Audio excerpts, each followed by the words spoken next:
Public Policy. Today, with the speaker, we will discuss about STEM, Natural Resources Governance, and Industry 4.0. Before I'm handling to the speaker, there are several technical updates that I wanted to share. First, please turn out the webinar. Do not click the share screen and turn off your microphone. Second, this webinar is being recorded and live through our YouTube channel, School of Government and Public Policy, and will available in the daytime. Now, in the term of contributions to the discussion, there are several ways that you can use. First, you can use a general chat in the right side of your screen. In the chat, you can say hello or tell us about where you come from, or even or type your questions to the speaker. We also dedicate a Q&A sections after all the speaker presented, and we encourage you to ask questions to the speaker to reflect to what has been said. And about today's webinar, we have 4 speakers.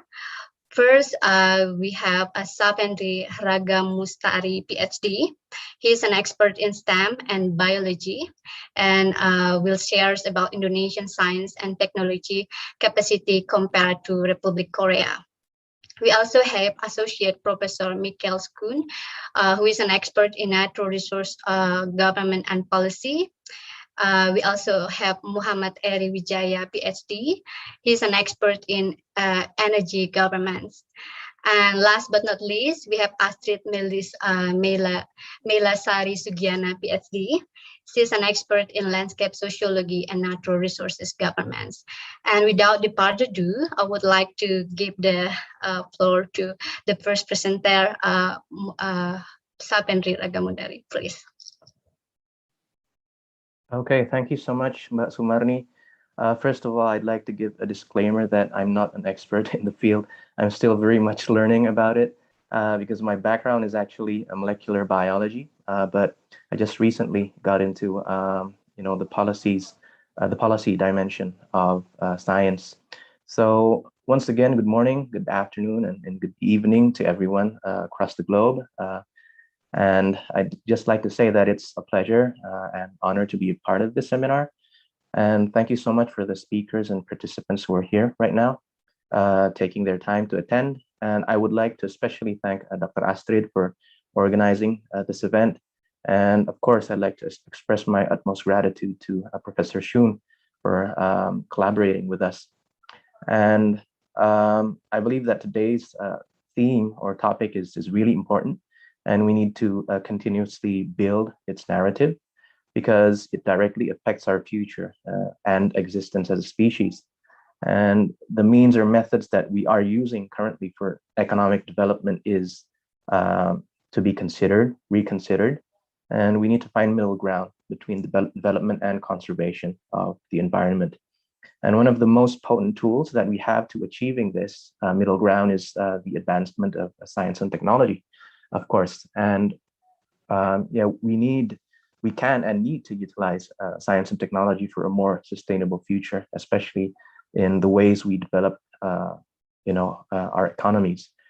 And in the case of Indonesia, as a mega diverse country in terms of biodiversity, I believe that the way to move forward is through the sustainable utilization of our biodiversity and, of course, natural resources, because there are so many untapped aspects of the Indonesian biodiversity that are just recently being discovered, which makes its conservation important, and if not more important than development itself.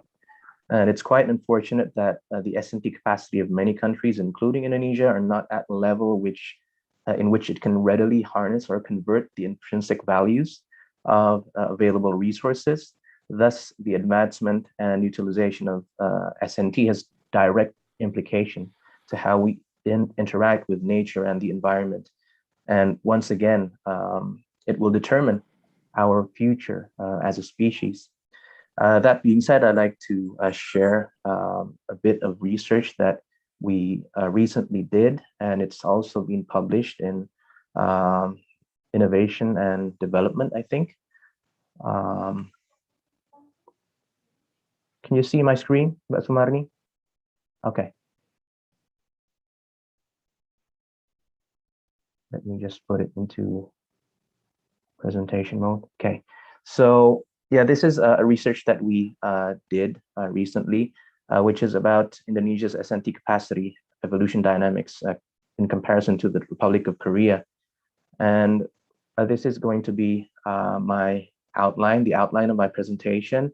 There will be an introduction, analysis, and conclusion of the research. And I'd just like to put emphasis again on the importance of science and technology, because a lot of research has been done regarding this, and many research say that it's the backbone of long-term economic development, in which countries that move to a knowledge-based economic scheme can have more sustainable results, and it can also improve social development, increase living quality, and of course increase the environmental sustainability and strengthen nations in regards to their independence, political and cultural, because by having adequate S&D capacity, other countries won't have the, cannot impose their wills on countries that have adequate S&T capacity. And one thing that needs to be noted here is that S&T development or S&T capacity is uniquely developed for each or in each nation, because it's based on what we have, the resources that each nation has, and also how they interact with other nations globally. So it's important for nations to know the state of their S&D capacity in order to move forward. And this is also the case for Indonesia. And one of the the frameworks that has been used by many researchers is the National Innovation System, the NIS, to understand and to improve S&T development.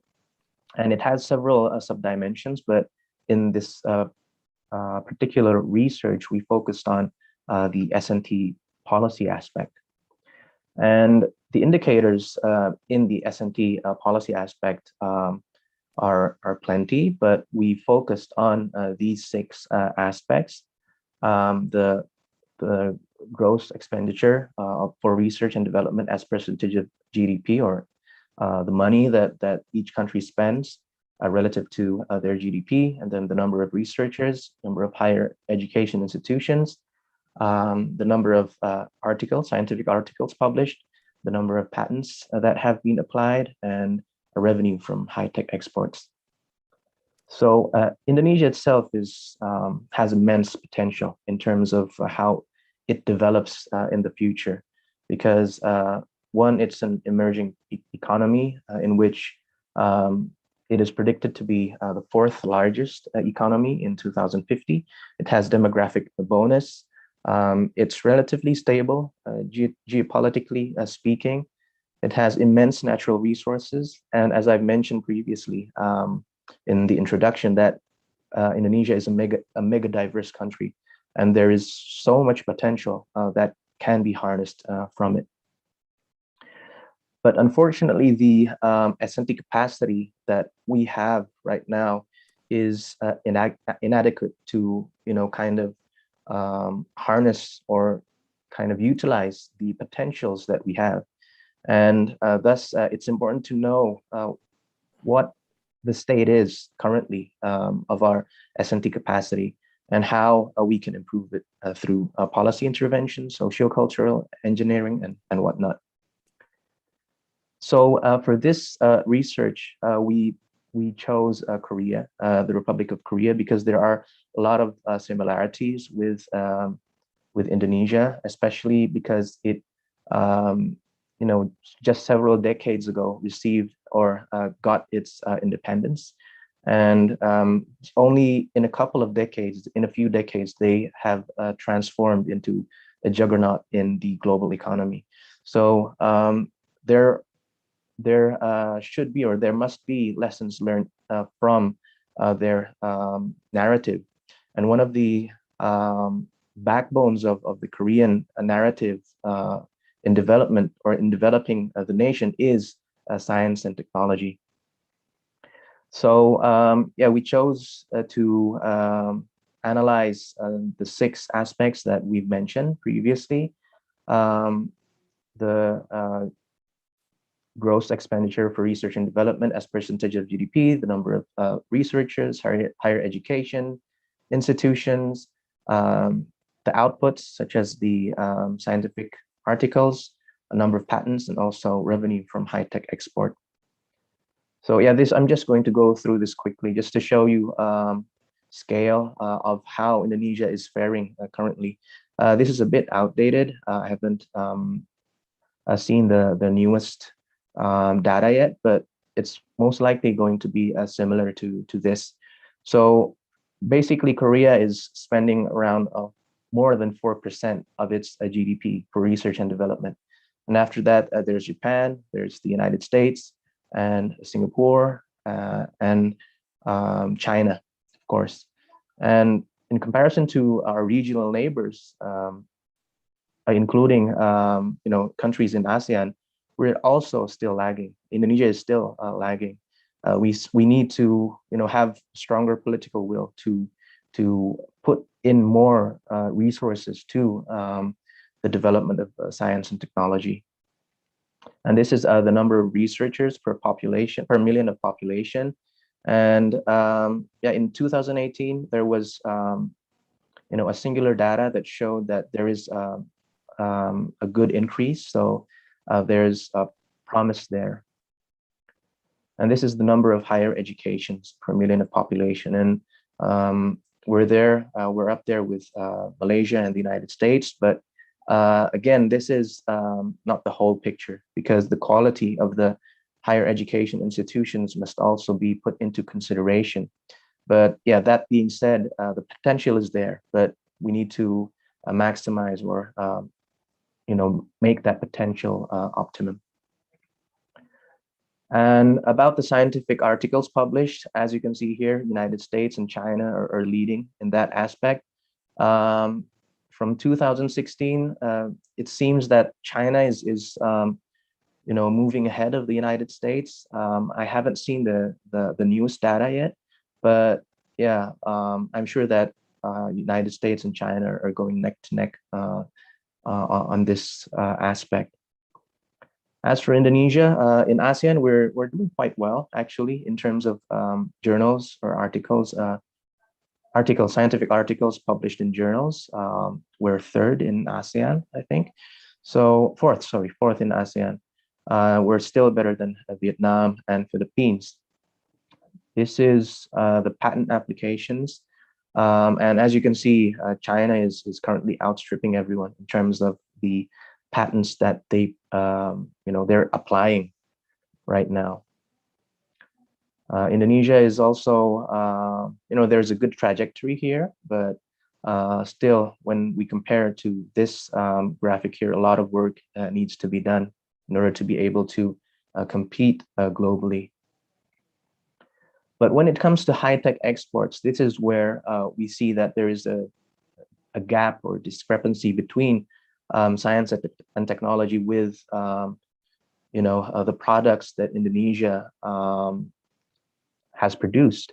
Because here, as you can see, this is a graphic that shows the revenue from high-tech exports in countries in ASEAN, and we cannot even compete with Vietnam right now. Vietnam, since 2009, 2010, has escalated, and this is an indicator that perhaps there is a lack of involvement of the development of S&T capacity from the industry in Indonesia. And this is a visualization of the 6 aspects that we analyzed. And as you can see here, what's interesting is that, as I mentioned previously in the introduction, that each country has developed unique S&T capacity. Doesn't really mean that one is better than the other. As you can see, the shapes here are different, but it really depends on the resources that they have and the, you know, its interaction again with with the global community or other countries. This is an evolutionary tree showing the differentiation in S&T capacity. So yeah, we checked or we analyzed how Indonesia developed from the 1970s and compared it to South Korea or Republic of Korea. And as you can see here that we're in one bracket with Malaysia, Korea from 1970s to 2000. And there's a new bracket here, you know, in the upper portion of the evolution tree, which shows that these countries here, China, United States, Singapore, Korea, since 2010 has kind of, you know, differentiated or made their S&T capacity unique or specialized in regards to perhaps the resources that they have and other you know, criterias or aspects. Now, to put those numbers or that analysis into context, we also took a look at the policy interventions that the Republic of Korea did from 1960 to you know, to the late 2000s, and we tried to juxtapose it with the Indonesian policy narrative. And as you can see here, some of the important aspects that Indonesia has not yet adequately done is written in blue text, and the one written in green text, which is the restructurization of research institutes in Indonesia, is actually ongoing right now. And just a bit of perspective here. So just recently, 5 immense research institutions in Indonesia, the BPPT, LIPI, Lapan, Batan, and the Aikman Molecular Research Institute has been merged into one super agency. And the goal here is, of course, to mimic perhaps what Korea did in the 1980s, 1990s. But yeah, it has been met with a lot of resistance. And even though the goal, the objective is good, in which the purpose is to unify the you know, the direction of research in Indonesia, there are still a lot of you know, technicalities that need to be you know, taken care of. So if we can reach the milestone of being able to adequately use our S&T or harness the S&T or use the S&T to harness our natural resources, you know, there are a lot of things or a lot of frameworks that can be used to do this. This is an example that we just wrote recently and was published in Asian Research Policy, in which you know, for COVID, for example, or for new emerging diseases, we can use the plant-derived natural medicines or the plant biodiversity that Indonesia has. And this can be you know, done by you know, these are examples of the steps that can be done here. But apart from this, there are still many steps that need to be considered, such as the advocacy, the propaganda, the education, policy and intervention, and also the commercialization. So in conclusion, you know, Indonesia's S&T capacity is still evolving, and it will most likely take I don't know how long, but in order to make an S&T capacity specific to our needs, we'll still need time. Indonesia has raw potential to develop S&T capacity in form of the resources that we currently have. And some things that we lack in comparison to the Republic of Korea is a nationwide initiative. So there needs to be participation from the public sphere in this sense. And we need to have the political will and commitment to increase the budget and support from the government. And we also need good interconnectedness between all stakeholders, including the industry in the S&T development process. And in the end, the last one is that efficient bureaucracy and clarity for a common goal is currently being nurtured with the formation of the National Research and Innovation Agency, but still there needs a lot of work to be done. And yeah, we just hope that things will get better. And one more interesting thing is that the formation of BRIN, or the National Research Innovation Agency, is actually in collaboration with Korea, with STEPI. So yeah, that concludes my presentation today. Thank you so much, Mbak Sumarni, and thank you everyone for listening. Thank you so much, Pak Pendry, to give us the insight of the science, and technology capacity in Indonesia. As what Pak Pendry highlight, public policy play an important role to harness our S&T to achieve the optimum potential for our social and economic progress. Thank you, Pak Pendry, for sharing today tonight. Now we move on to our second speaker, Mr. Michael Schoon, who Associate Professor from Arizona State University. Thank you so much for joining us today, and he will share about the natural resources governance and policy. Please, time is yours, Mr. Michael Schoon. Thank you, Sumarni.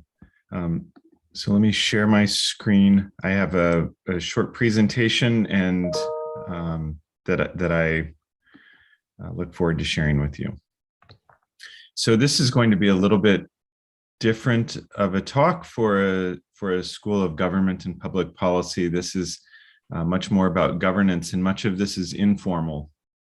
So this is the arrangements that people are making between one another. And I want to talk about a number of things that are perhaps a bit unusual in terms of thinking about systems. And so for the engineers and some scientists, this will be very normal. For others that are perhaps thinking in terms of traditional public policy, this will be very strange. So bear with me. And then we'll get into this idea of transdisciplinarity. So when I talk about governance for sustainability, again, I'm thinking a little bit differently than when we often talk about government. So we'll go through a series of questions. What does governance for sustainability mean? What is systems thinking, and why am I talking about this? And then what is transdisciplinarity, and how may this help us in doing this?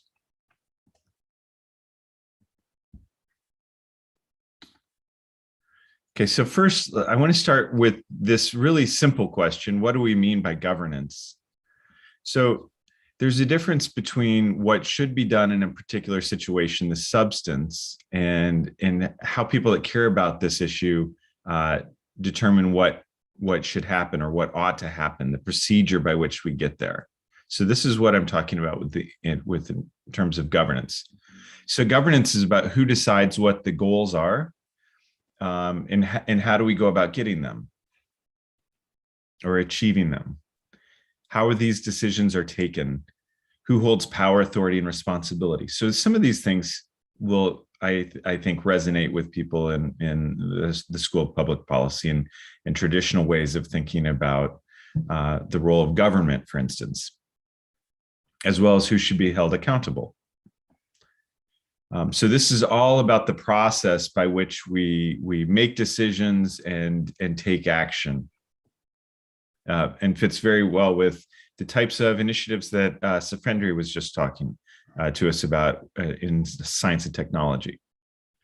But I want to emphasize here that governance is not the same as government. Government is one of the leading or the leading body that is engaging in governance, but governance is also something that happens outside of the government. It happens within families. It happens within communities. It happens between groups of people that are just trying to coordinate their actions and taking decisions collectively together. Okay. In contrast, and this often comes up in natural resource management and natural resource governance, what do we mean when we talk about management in contrast?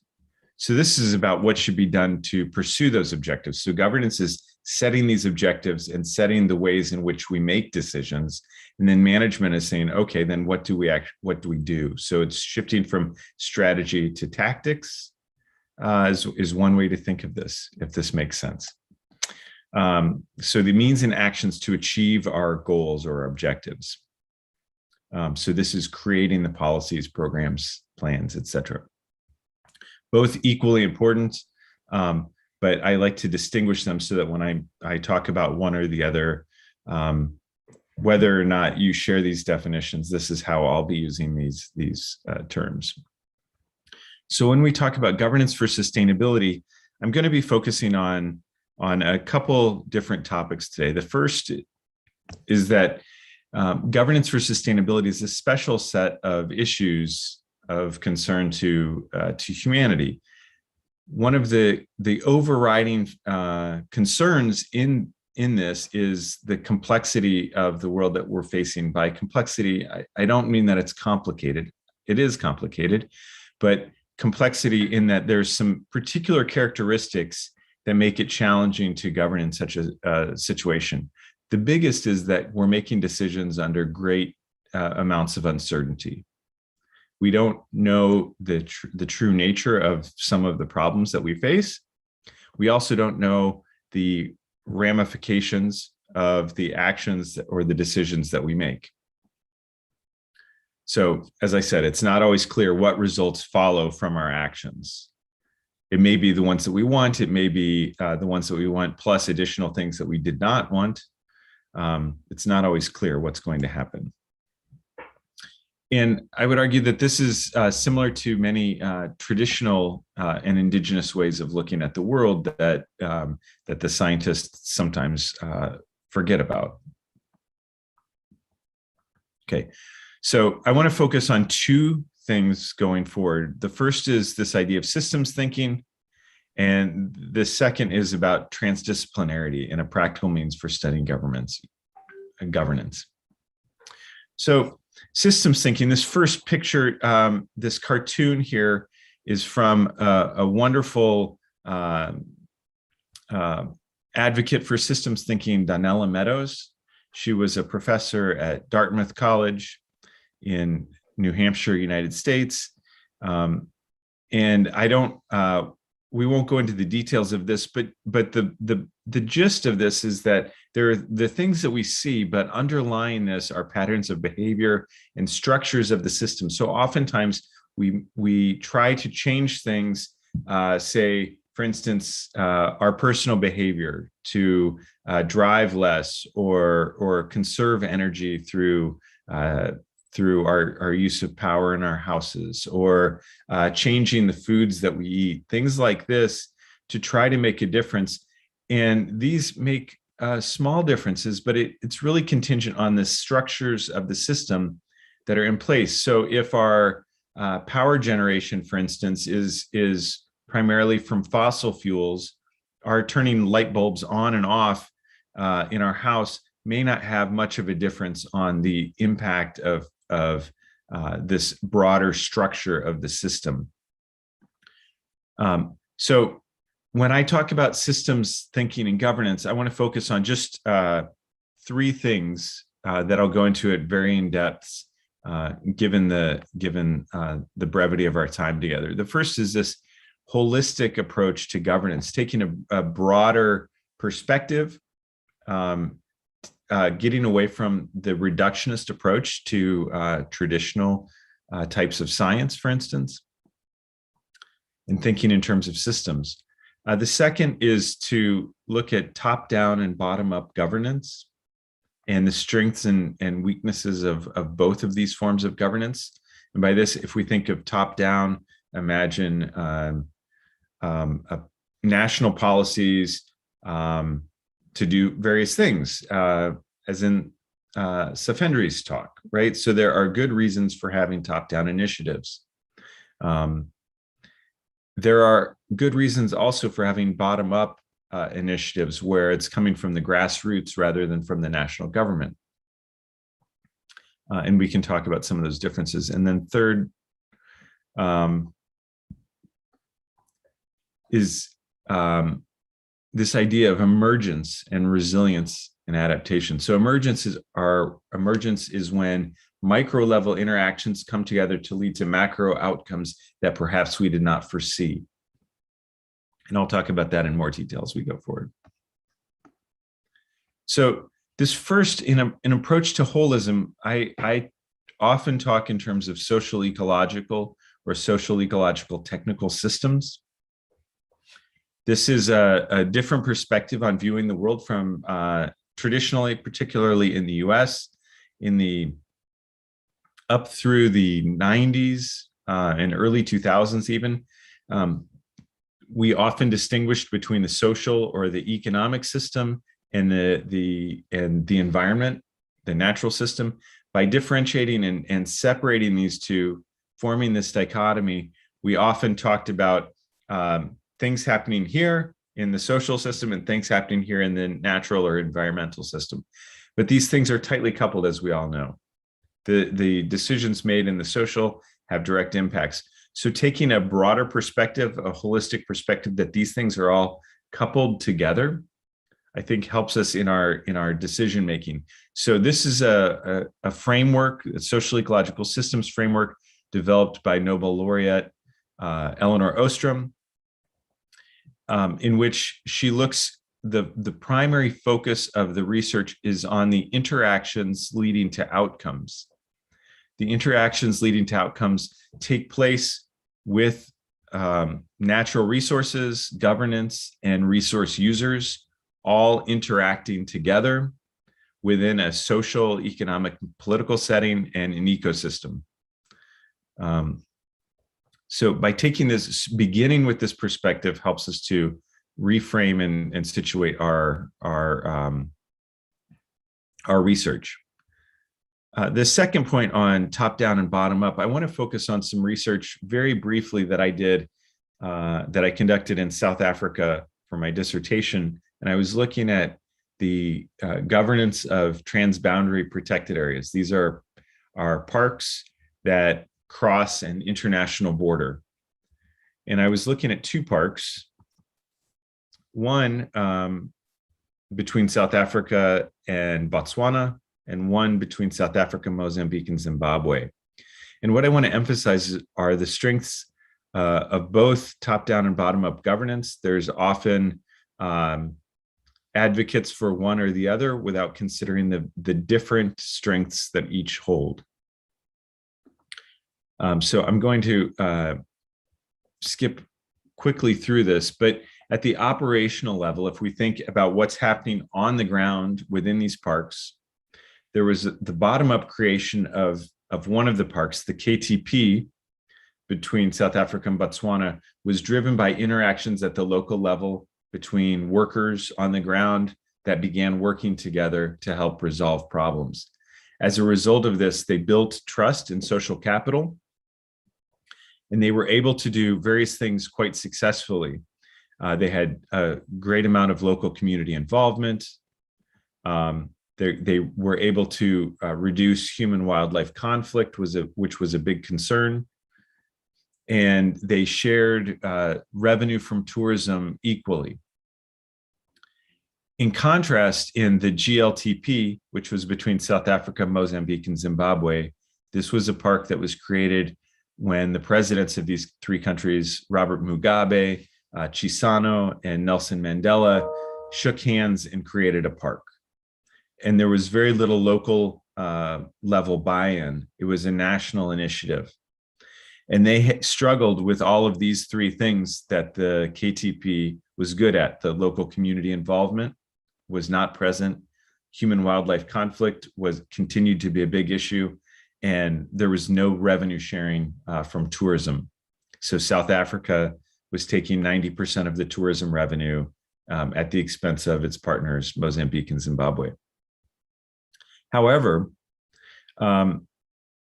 that top level support from the national government enabled other things to happen quite efficiently in the GLTP.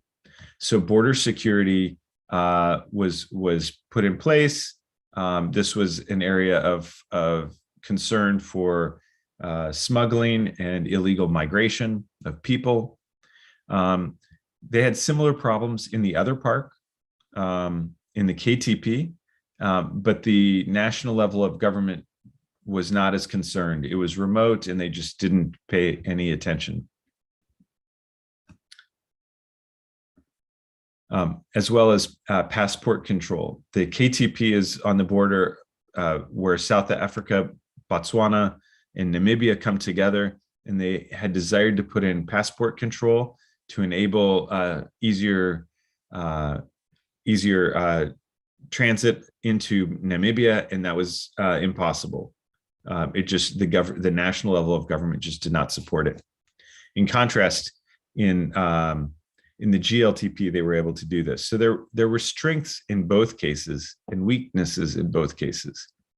So depending on the issues that you're trying to handle, the problems that you're trying to address, one or the other may have benefits. Now, back to this idea of emergence and resilience. The social ecological systems that we're talking about are complex adaptive systems. Some of you may be very familiar with this, others, this may be new terminology. What I mean is that there's multiple interacting parts that are adapting to their surroundings. What this means is if we think about something as simple as traffic, that we have different individuals making choices as drivers of their cars, and those interactions are leading to outcomes, perhaps a traffic jam, that emerges for no particular reason, right? That the individual actions taken by drivers lead to outcomes that are difficult to predict in advance. Why does a traffic jam emerge when and where it does, for instance? We see this also in the behavior of flocks of birds or schools of fish and the way they move together, that the individual actions are leading to macro level outcomes that are different from what we would expect. This is what we call emergent behavior.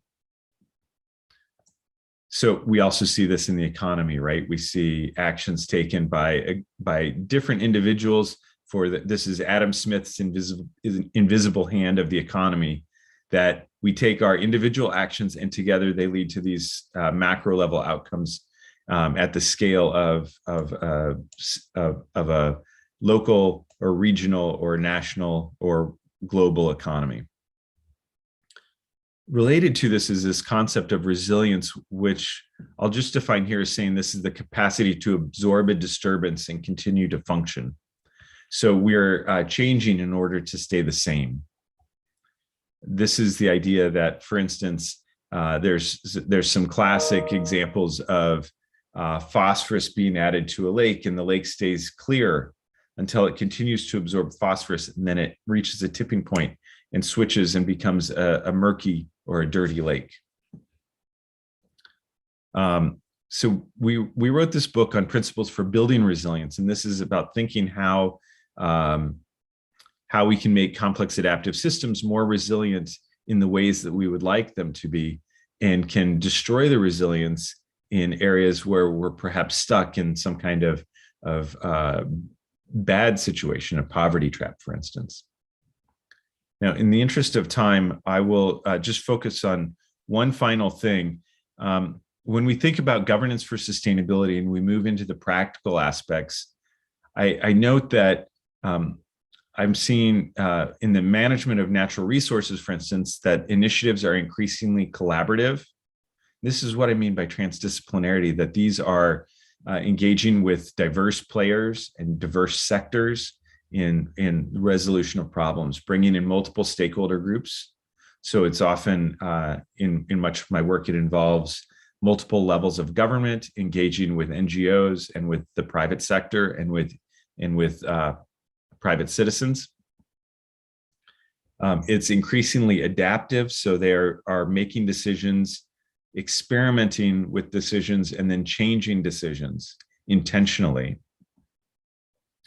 So learning by doing. So we're trying to, rather than as often in the past, governmental policies were seen as acknowledging that a governmental policy was not working was seen as failure. This is setting things up in such a way that we learn and then change them.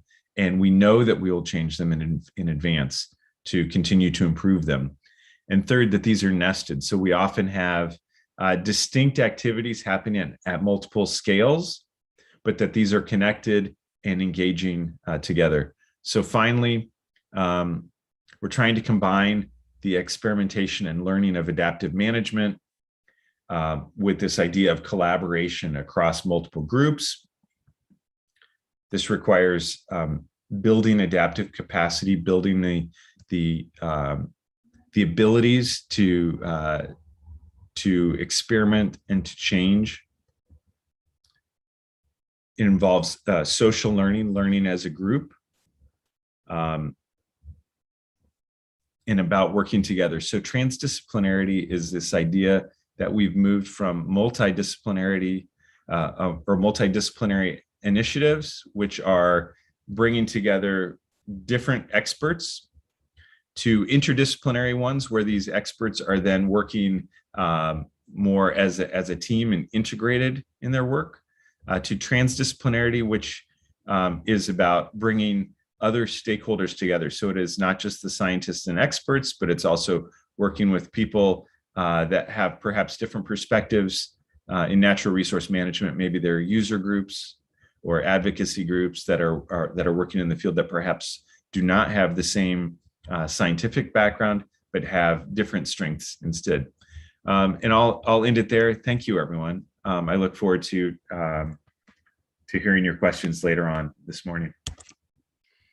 Thank you so much, Professor Mikhail, for sharing in depth about the collaborative governance of natural resources. I really like how you taught the strengths of the top-down approach and also bottom-up approaches, and highlight the importance of engaging various stakeholders. And now, when we are talking about sustainability or the governance, we have to talk about the green economy of energy. And now our next speaker, Muhammad Eri Wijaya, who is the expert of green energy, will talk about green energy recovery to accelerate energy transition in Asia. Please, time is yours, Pak Eri. Okay, thank you so much, Mbak Sumarni. Good morning, good evening to all of the speakers and also participants. Please first allow me to share my screens. So unlike the other two speakers, today I would like to present my finding of research. This research is produced in collaboration with Climate Policy Initiative and Vivid Economics Global Think Tanks, also Seoul National University. As all of you aware, the rapid spread of COVID-19 has put an immense pressures on economic and social condition in emerging countries in Asia. In response to the pandemics, governments have been rolling out emergency fiscal measures to strengthen healthcare system, provide support to business, as well as to bolster employments. And Indonesia, as like its counterpart on the world, has reallocated its 2020 fiscal budget around 49 billion US dollars. It's a big amount of money for healthcare, social assistance, and small businesses to cushion the negative impact of COVID-19 pandemics. Result of this reallocation of the state budget consequently reduced the fiscal capacity of local government in Indonesia to finance, reduce the capacity of local government in Indonesia to finance long-term climate goal. So there are many of experts in climate worry about the effect of the economic shocks in these times on the long term of climate goals as we expect in the Paris Agreement. Among others impact, this reduced the capacity of Indonesia to achieve Indonesia energy transition target. In 2025, Indonesia is aimed to achieve 23 renewable energy contribution by in total of the electricity system. Government stimulus packages are lacking in ambitious measures directed toward environmental outcome and sustainable recovery. Supporting a sustainable recovery is particularly important for Asia, as the region is we know that this Asia is one of the regions that's significant as global emitters. China and Indonesia, India are the biggest global emitters in the world. Based on our study, we actually focus on the 5 Asian countries: Indonesia, India, Philippines, Singapore, and South Korea. And this study we developed what we call as Greenest Index to assess the sustainability implications of fiscal stimulus package across these 5 Asian countries. The Greenest Index itself trying to examine environmental orientation of fiscal stimulus released by each of the government based on the total funds flows, total fund flowing into environmental intensive sectors. For example, share to renewable energy sectors, or the others investment on the agricultures, energy industry, or waste, or even public transport. So from the result of our Greenest Index, South Korea performed best on the analysis, driven by the government's significant support for green policy measures, what they call as Green New Deals. Across the country, it is notable that those with poor baseline environmental performance and small positive stimulus contributions, such as Indonesia and also India, if we look at the chart, failed to improve their index score. Meanwhile, the large green stimulus package, as in South Korea, can elevate score from a modest baseline. Indonesia, India, Singapore, and South Korea, and together with Philippines, have announced total at least $759 billion in COVID-19 recovery stimulus package. Since the outbreak of the pandemic in February 2020, you know that every government has to act quickly to respond what's happening, especially when we see how the economic downs and how the people have to be limited in their activity. South Korea has announced the largest stimulus package, around 300 billion US dollars, and followed by India around 276, and then Singapore around 86 billion US dollars, and Indonesia 49 billion dollars, and the smallest one is the Philippines around 70 billion. If we check at the percentage of the GDP, Singapore actually the biggest one compared to the others, which is around 25%. While Indonesia itself, we only put our fiscal stimulus about 4% of total our GDP. It's quite small actually compared to the others country. But then South Korea has the largest share of the environmental relevant stimulus. We see around 21% of total fiscal stimulus counted from 200 something billion US dollars directed for environmental related activities as packages on the what they call as Korean Green New Deals. And then it's followed by Indonesia around 14%, while Singapore sit at the last position around 1% only from their fiscal stimulus allocated for green or let's say environmental activities. The majority of environmental relevant stimulus, if we look at how they being distributed basically only on the industry, energy sectors, agricultures. As we see at the South Korea has the largest relative contribution to green outcome and also most diversified support across environmental relevant sectors. There is a significant environmental relevant support directed toward the energy sectors, particularly we look at Indonesia and India and South Korea. However, most of the fiscal stimulus flows towards what we call it as dirty activity. Usually they used to support, like let's say, coal power plant development or to subsidize the price of the electricity from coal. If you remember that Indonesia also trying to hold put the electricity price as free for certain of the residential in Indonesia. While the agriculture's sectors has seen notable support in the Philippines and India in particular. Now let's focus on the South Korea and Indonesia on how the fiscal stimulus been used to support energy transition goals. The question is then why Indonesia and South Korea as the comparisons?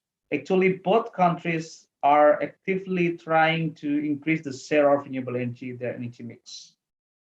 And these two countries has similarity in terms of energy supply, where both the country having high dependency on the fossil fuel, especially coals and also natural gas. So this study actually also trying to explore the relationship between several energy policy that been developed within this pandemic time, and also fiscal stimulus policy, how these two policies been interacted each others. And then we will further delve into the impact of crisis-induced fiscal spending on the trajectory of the energy transition development in both countries. If you look at the Korea, according to the plan released by Ministry of Economy and Finance, the full package of Korea New Deals to be implemented by 2025 equals to 139 billion US dollars. And it is expected to create 1.9 million jobs.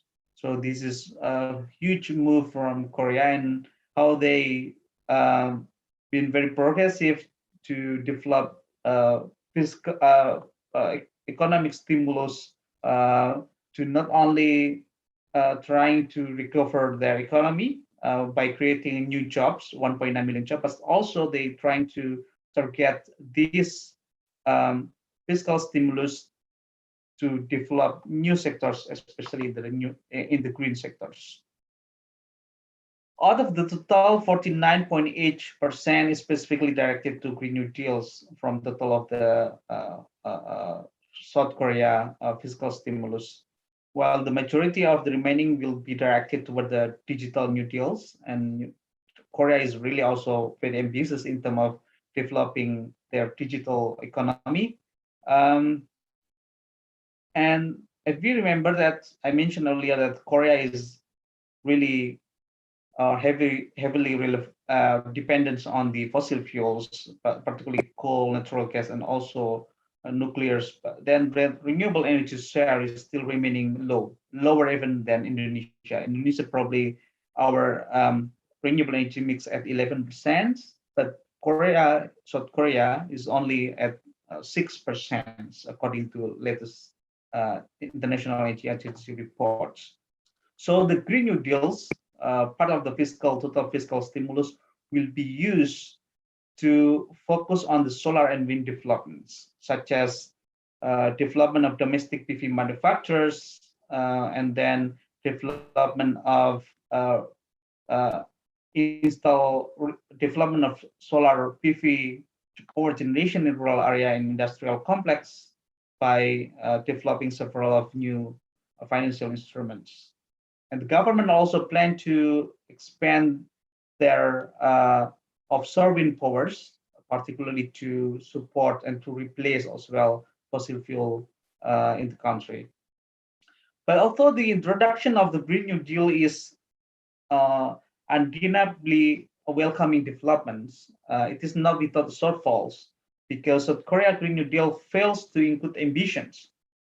If you remember, I mentioned that the amount of the money being allocated for green economy recovery, for economic recovery in general in South Korea is big, but unfortunately, Korea has no exact targets how many percent of renewable energy will be generated through that fiscal stimulus, and then how many carbon emissions reduced from that fiscal stimulus.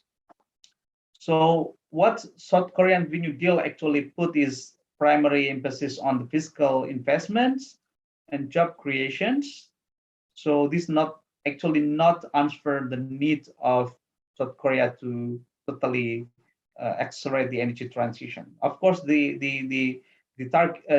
goals or the activity within the Green New Deal is really progressive because they're not only targeting the economic recovery but also developing renewable energy projects. But unfortunately, Korea has no target in terms of the how many renewable energy projects will be generated through the fiscal stimulus and how many of the carbon emission will be mitigated through the fiscal stimulus itself.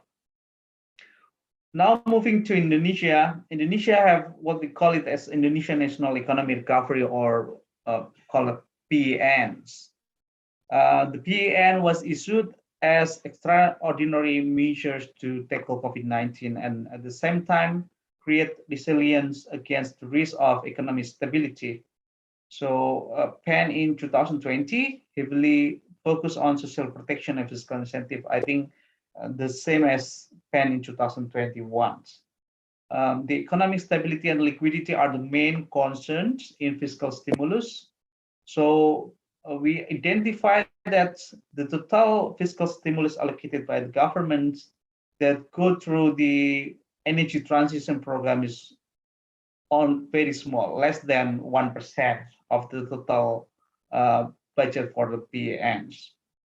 In general, basically PEN is quite flexible, so there is no special allocated project for PEN. So it's very flexible because we can understand that PEN is basically developed to respond a situation, urgent situation, and unfortunately the situation has changed dynamically. So PEN was designed to be also flexible to adopt new situations.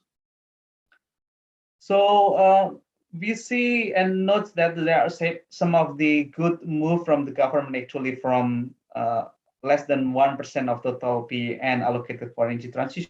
For example, there is a capital injection to state electricity company to develop renewable energy project in rural area, such as solar PV development, hydropower development in some of the peri-peri area in Indonesia, and also PEN is also aims to be used for providing subsidy for the biodiesel development in Indonesia. There are several literature supporting the notion that a fiscal stimulus response on pandemic must also be able to simultaneously support sustainability and climate targets.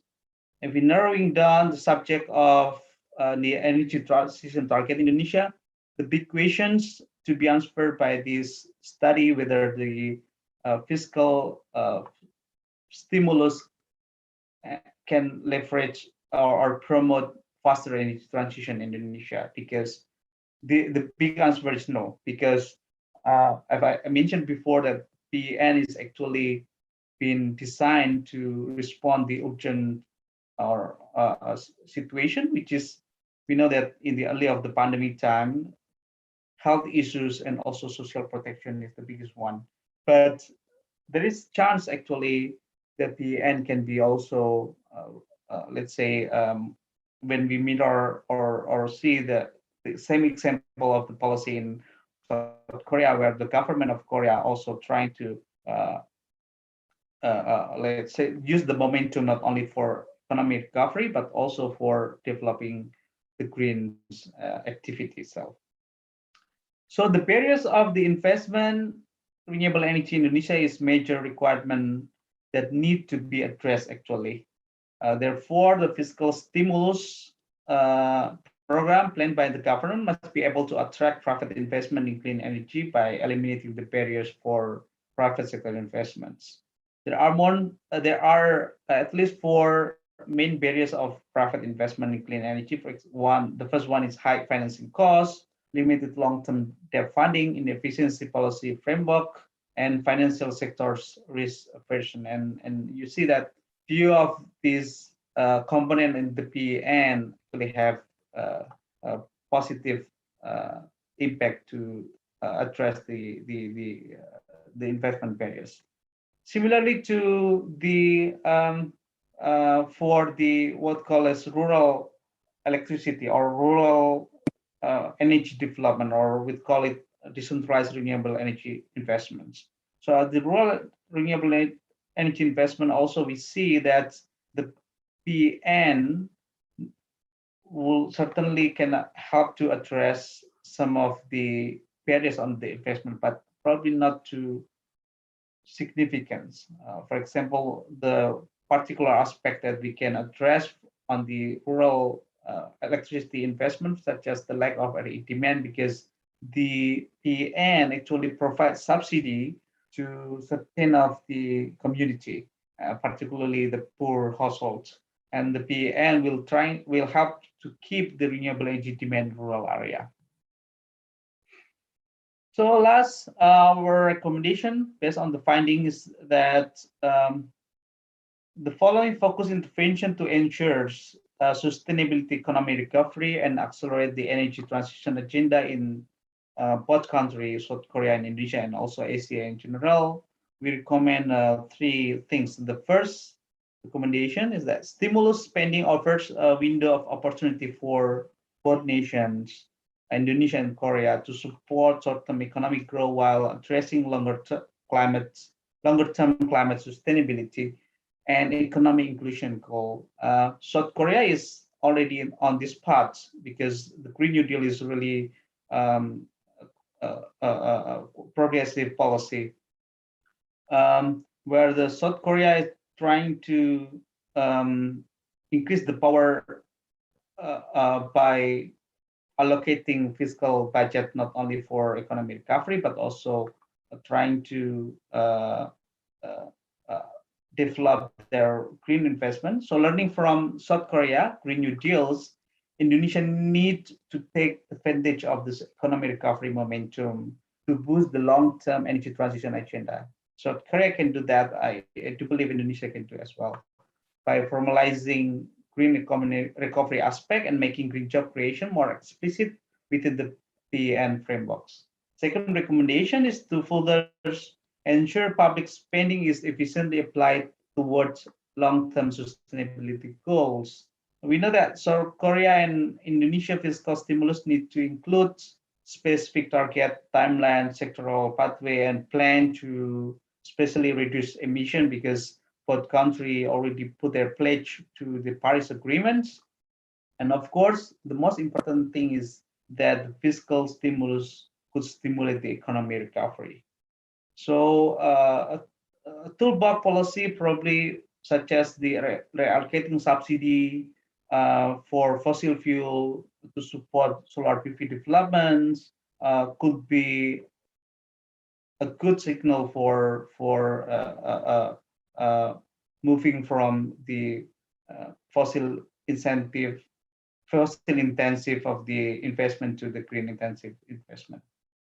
And the last recommendation is specific attention need to be given to create enabling environment that attract private investment. In the end, the green transitions could be done only if the private sectors interested on the investment, because public budget is very limited. So what public budget can do is actually to leverage private investment, and and that private investment need to be, let's say, the environment of the investment need to be attractive for private investment. Therefore, the private investment will keen to put their money. So that's all my presentation today. Thank you. Over to you, Mbak Lani. Thank you so much, Pak Eri, for sharing your comprehensive research, especially to address various key factors to leverage the green and economic in Indonesia. I would like also to remind all the participants that join us during Zoom and also YouTube. You can type your questions to all the speaker in the chat. And before we move on to our last but not least speakers, Ibu Astrid, she will share about the water. When we talk about the natural resources management, water is also important factors because it's a key for human being, right?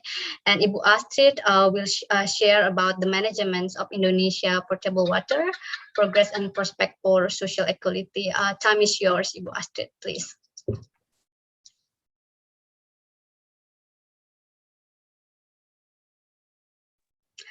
You are still unmute, Ibu Astrid.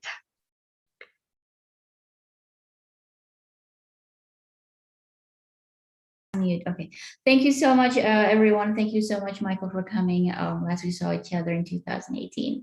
I'll keep mine brief. Time constrained and we're getting sleepy. All right, so we were talking about resources, and here I talk about water resources, and water resources is always in Indonesia becoming very scarce. Yeah. So if we know, 65% of Indonesia's population out of 270 million live in lowland coastal cities, and access to sanitation and potable water facilities have direct and profound impacts on the health and welfare. And water and sanitation showcase the lifestyle of the people, while extending and improving access to those facilities become the hallmark of the government's seriousness in eradicating poverty and safeguarding its citizens. Yeah. Many of the government's programs for poverty reduction encompass securing infrastructure for sanitation and potable water provision. So when we're talking about water, we're talking about energy as well. We talk about infrastructure, and then we talk about the ways in which, these resources constrain the government, but also these resources need to be marketed in a way that it will be acceptable for the corporations that we work together with. Okay, so this is the productivity of water usage in Indonesia. So this is the water, the demand for water. Yeah. So Indonesia, the demand for water is only below China. So we have a lot of demand for water. Yeah. We use only 11% of the water in our reservoir. The ones that are out of the reservoir, 89%, that is what we use. And this is in Indonesian. This is the condition of the water. So, the critical areas are the red. So the more we come over here, the more critical areas we have. So almost all of Java here are quite critical in many ways. And so if we take a look at this, okay, slide, no, that's not it, okay. Never mind. All right. So here, if we take a look at this here, this is in Java. This is the one, where is the one in Java? Oh yeah, the blue one. So this is the availability of water in Java. It's quite little, very little here, right out here. And this is for, say, 70% of the population in Indonesia. Quite little. Okay. And then here is, this is actually, if you take a look at here, this is the one in the red is the goal for the distribution, the services, potable water services in the cities, and the blue is the goal for potable water services in the rural area. And in 2015, we are still below the target. Okay, so what is happening with our water? Why is our water decreasing? Well, there's sedimentation in the river, floods, yeah, Water quality, yeah, decreasing water quality and decreasing water maximum and minimum quantity. And also a lot of our areas are deforested now, and this is what happens. So the main challenge for water resource managers and engineers are how to manage available water for fulfilling water demand as well as conserve the environment. Yeah, so there is a need for terobosan or innovation, basically. Well, there's this notion of public-private partnerships in water sanitation and water and sanitation provision. This may be possible for the infrastructure for distributing water, but not really for, well, for making the water itself, purifying water. Yeah. So densely populated urban areas have also led to the disruption of local ecological systems, compromising surface and groundwater availability in terms of quality and quantity. Therefore, there's an incapability of meeting rising public demands. The national and provincial government opted for public-private partnerships with the lenders in the private sectors to consolidate funding and seek innovations in the construction and provision of services relating to potable water supply and sanitation. The reason for the inability to meet public demands include technical or construction issues, institutional challenges, policy and regulatory issues, law enforcement problems, funding and public finance, and a lack of commitment from local government. And also the public-private partnership in water sanitation provision, including the whole process of tendering, of implementation, monitoring, and evaluation and financing. Okay, this is actually the steps, yeah, in which the national government conducts its project for water provision, for water infrastructure provisioning. So this is the national plans, and then here you go to the regional plans, and then feasibility study, survey, investigation, and then construction. They oversee the construction by the regional government, the operation, the maintenance usually by the regional government, and then the monitoring and evaluation. So distribution of potable water is a problem. Yeah, sustained funding for construction and maintenance has become a major problem due to low pricing and the liabilities of water enterprises. So water enterprises are usually state-owned. There are private-owned, a lot of private-owned as well, and they are in the cities like in Jakarta, Palija, and Aitra. But they collaborate with state-owned enterprises in order to bring water, to derive and bring and purify water. And this becomes the problem, this public-private partnership, because there's a different scheme going on, whereby, you know, the government-owned water enterprises, they really don't need to know, they really don't need to care about pricing and marketing the water and risk management, whereas the private sector, they have a different whole scheme of knowledge that they want to apply, including profit, including security, including financial security, risk management. Yeah. So the nationally allocated funding is scarcely enough for adequate service coverage, while the Indonesian government having to rely on foreign loans for maintenance and development. The problems involve a short political tenure, rent-seeking behavior, putting a good spin in government-led construction schemes, are part of the problems relating to bureaucracy. Alternative funding schemes are needed, including funding from public-private partnerships and cross-subsidy between consumer groups. Yeah. Moreover, there's the need for water enterprises to be market-oriented and receptive to market demands.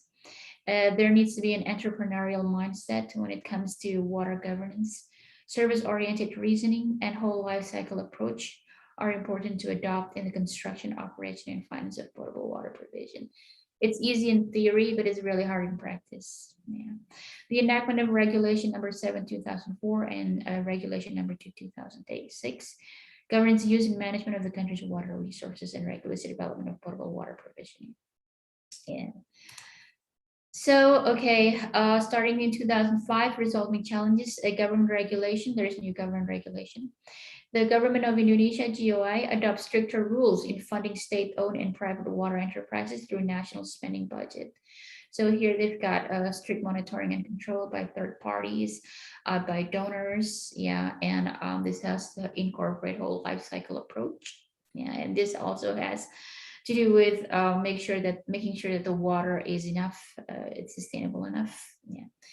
Government department and private sectors working in the provisioning of potable water services will receive funding only if they can incorporate non-technical programs into their short-term and long-term agenda, such as professional service and asset management, improved services, and some financial management, as well as sustainability considerations. Yeah. And so this is how they do it. They get fresh water and they have production units, and then they distribute it through this water piping. Okay. So, well, this is the MDG goal. Our 7th MDG goal is that 100% of our population in the urban areas, at least, are serviced by the government and the private sector for potable drinking water availability. Okay, I'm almost done here. Okay, technical programs required for adoption by water enterprises include: 1, tapping novel water sources and tapping engineering and innovative potentials which have not been utilized. Yeah. 2, decreasing water loss from 38% to 25% through improved monitoring and improved piping system. 3, increasing the number of installation in terms of households, small and medium enterprises, and individuals in urban area. Non-technical programs include improved pricing, allocation of funding for 50% of the required funding from the national budget and the other 50% from the subnational budget. So there's usually co-funding. The regional government usually have to derive the budget first as well. Okay, improvement in the management, maintenance, and operation of water enterprises. Yeah. And then there's government regulation number 7/2004, the diversification of water sources and water collection methods. Increasing the supply of fresh water from upstream through improved reservoirs, river systems, and collection methods. So this is like the upstream methods, whereas the one before was the downstream methods. And then progressive pricing to induce water conservation among users. Okay, and my conclusion is that, well, the government of Indonesia promulgated policies, regulations, and strategies to increase service quality, stimulate funding, develop institutions and programs, increase water sources, and improve public-private partnerships.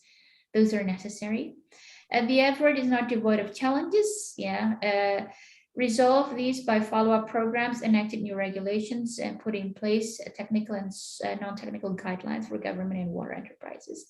There are some successes in extending the pipes and services, diversifying the range and economic backgrounds of users in urban areas, decreasing the leakage in pipe and infrastructure damage, and in risk management where public-private partnership schemes prevail. Yeah. Now, nevertheless, the sustainability of the water resources itself still remains an issue. The financial resources and financial health of water enterprises for long-term maintenance are still an issue. Their operation is still problematic. Public accountability should be judged based on transparency, responsibility, and responsiveness. Thank you very much. That is my presentation. Thank you so much, Ibu Astrid. It is very interesting and mind-blowing how you share various issues regarding water, especially in Indonesia. And we only have a limited time, but we're now in the Q&A sections, and we have several questions from our participants that join us through Zoom and also YouTube channel. First, the questions to Prof. Mikhail from Mas Pras that join us from YouTube.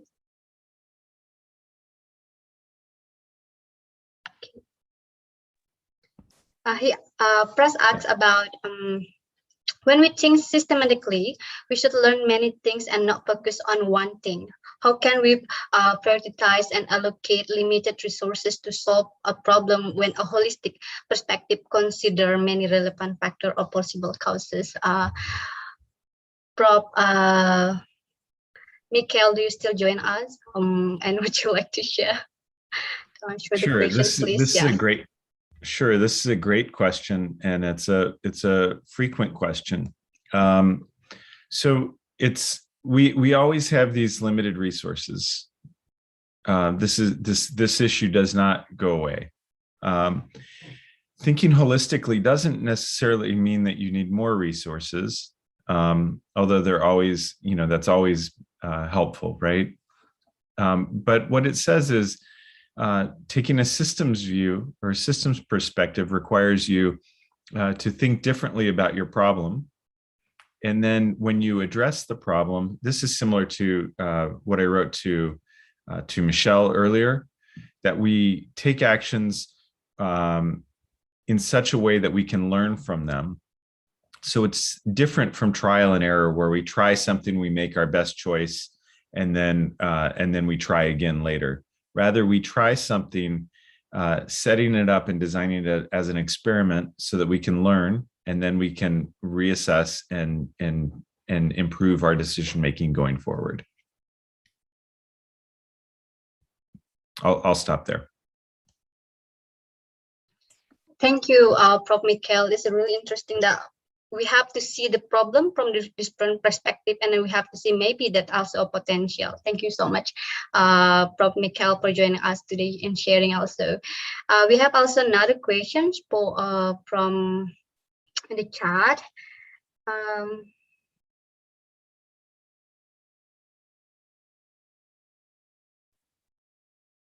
Michael, she has a question to Pak Eri that Prof. Michael has already shared that, but do you wanted to share the questions, Michael? If you wanted to turn on your mic, please. Sure. Are you referring to the question from Michael, the participant? Yeah. Maybe she met Michelle, Professor. Yeah. Yeah. Go ahead, Michelle. Oh, but is the question for Pak Eri? Yeah. Okay. So I'm curious whether the grid indicators. If I may interrupt for a second, perhaps if there are questions for Michael Schoen, you can give him the question first, because he has to go early. Yeah, he has another agenda. Yeah. Yeah, I think the question is from Mbak Isabella, Mbak Sumarni, for Prof. Michael. Oh yeah. Please, Ibu Isabella, if you wanted to turn on your microphone. Okay, good evening, everyone. I just want to ask to Professor Michael. First of all, sorry for not turning on my camera. So I would like to know, actually, could you be kindly elaborate or give more examples of conditions where complex adaptive systems applied, Professor? Thank you. Sure. So I think in most of the instances that we're looking at in natural resource management, we're talking about complex adaptive systems. We're talking about where, particularly whenever humans play a lead role in the dynamics of the system that we're looking at, which is many of the systems that were of interest, we see complex adaptive systems, whether it's in Astrid's examples of potable water, or Erie's examples of green energy. We make policy decisions, and then people respond in ways that perhaps we didn't intend them to, or had hoped they wouldn't. For instance, some of my students were involved in some work in the country of Haiti, and they designed machinery to help manufacture charcoal from crop residues, from the remains of crops in the field. And the goal was to take this, make charcoal which could be injected into the ground and improve soil quality, and in doing that would improve crop yield. But instead, what happened were that the farmers made the charcoal, which they then sold as fuel in the market. So the plan was to improve crop yield and improve soil quality, and instead it was a short-term way of making money for the farmers, who are very poor and impoverished and need money. So it's not unexpected, perhaps, but it was unintended. So this is a bit about how a complex systems approach looks at this from a slightly different lens than the initial way of looking at the system. I hope that makes a little bit of sense. Yes, thank you, Professor. So it's also like meaning that more influences, right? That sometimes we couldn't really um, like handle something like that, right? Yes, So it's yes, unintended consequences. Yes. thank you. Thank you, Prof. Mikhail. Because we only have a limited time, and there are many questions here, but we will copy paste your question and maybe share that to your email after the ends of this webinar. And we can still give two questions from Mikhail Andini, and also um, Sorry, Sumarni. Professor Michael, what time do you need to leave? You need to leave soon? I should be leaving very soon. Yes. yeah. Okay, got it. Thank you so much, Professor, for joining us today then. Great. Thank you all. I enjoyed this very much. Thank you so much, Prof. Mikhail, for joining us. Yeah. So hoping to see you somewhere, perhaps in Arizona. sometime. Perfect. Thank you. Thank you, Astrid. Thanks for setting this up. Yeah, thank you for coming. Okay, because we hope we only have a very limited time, so maybe we can only give one questions for please, Mikhail, and then if you wanted to share the questions, turn on your microphone, please. Yeah, thank you, Mbak. The one for Pak Eri. So to what extent the green indicator or the green index it can affect the international donor or funds or even the investment, Pak? And if possible to also ask from Mas Pras, how should we govern the technology to promote the energy transformation in Indonesia, Pak? Do we need to keep it less regulated? Or should we wait for the technology and the industry to lead the transformation? That's from us. Thank you. Okay, thank you so much, Misal, for the questions. I will start with your question first about to what extent of the green indicators that we develop in our study to the international donor investors. So it's tough questions, difficult questions, because our indicators only trying to measure in the pandemic time situations where most of the country put their focus on the social healthcare protections rather than others priorities. For example, even education could be the list after the social and health protections. So the indicators only trying to identify, we're not trying to judge that one country to others country, one country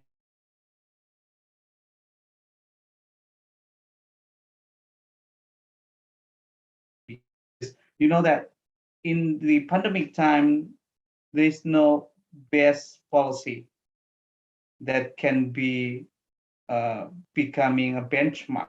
It's very difficult to find best policy in any of in this situation. Even though for European countries they can have very good of health policy, but you see that many of the case of COVID-19 pandemic happened there as well, and the case of the death from of because of COVID-19 pandemic also high as well. So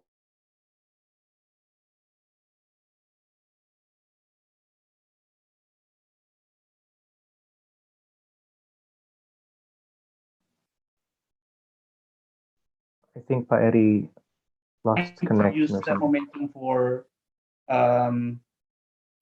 the green economy recovery, right? So this is something that can be done in the same directions. So, for example, let's say if we're talking about the facilities in rural area, healthcare facilities in rural area, and then we talk about vaccinations, the requirement for vaccination is to keep the vaccine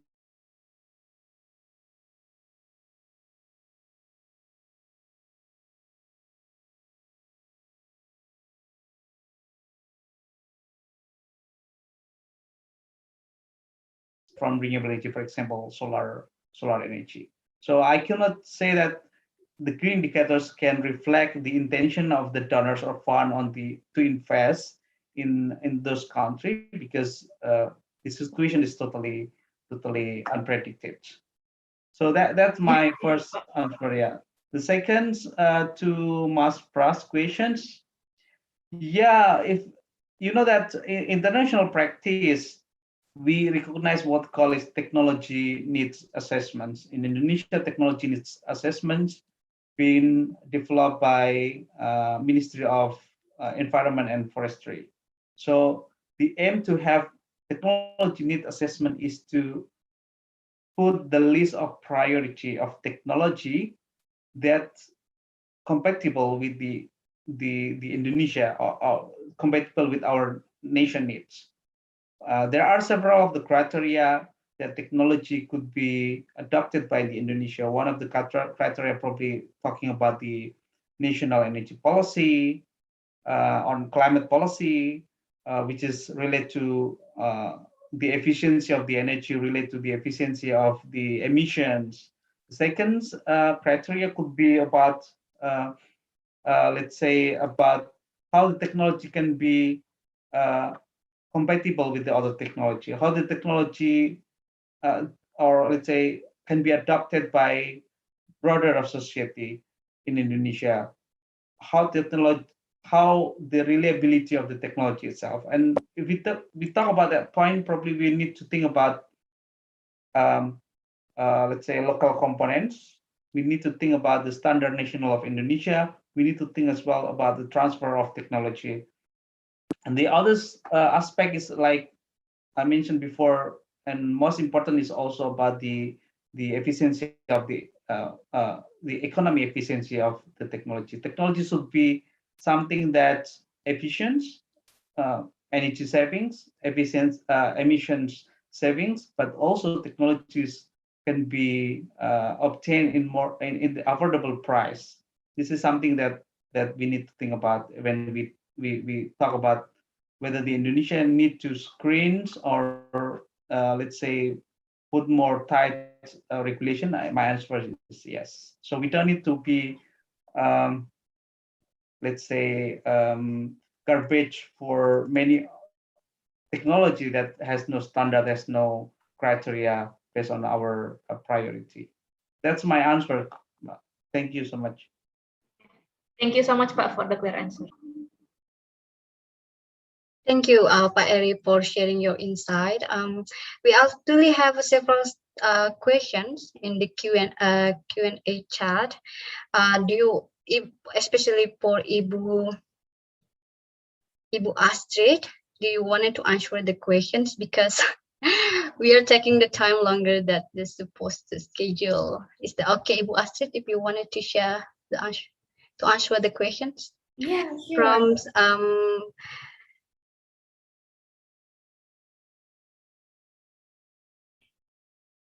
From Rani, Mystica Rani. Mystica Rani, do you wanted to ask the question directly? Please unmute yourself. Okay. I think the question involves how do you control, rent-seeking behavior and a short political tenure, and also corrupt practices here. So, well, I agree with Pak Kita. When I go into his lectures, and he would say, we just hope that those other institutions actually have some sort of a balance mechanism, can balance this out. And there's a separation of power. I think that there needs to be one separation of power, between the provincial government, the national government, the regency government, and the consultants, the donors, the DPR, and that they don't collude, and that there's no one point of entry and one point of exit for the funding for this. So, the whole process from cradle to grave, they need a person that monitors every process, every step of the way. And this should be from a diverse institutions, and there needs to be separation of power. And there needs to be other institutions involved here, not only one. Usually it's PU that's doing it, and they need to have other balance of power involved. Okay, that's my short answer. And then there needs to be good governance, transparency, accountability. They adhere to certain standards of tendering, certain standards of certification, transparency. This is important. Also, PPK, Badan Pemeriksa Keuangan, it needs to be involved, and even KPK to a certain extent. So the judicial institutions need to get involved as well. Okay, that's my short answer. Yeah. Thank you so much, Ibu Astrid. And yeah, it's time plus, and then we are now in the end of our webinar. It's so very interesting. I learned a lot also from all the speakers, and thank you so much for Pak Eri, Pak Pendri, Ibu Astrid, and also Prof. Michael that joined us today. And also thank you for all the participants. But before we end this webinar, there is also several information that we wanted to share. Please, because we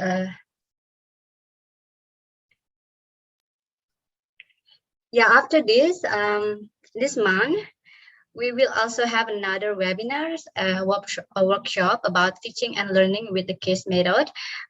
You can register through our website in sgpp.acid.id, or also follow our Instagrams and YouTube channel also. With the Scott Andrew, the workshop. And thank you so much, everyone, for all the participants. And we are sorry to take your time longer than supposed to be. And thank you for all the speakers, the panelists, to sharing your research, to sharing your knowledge and insight.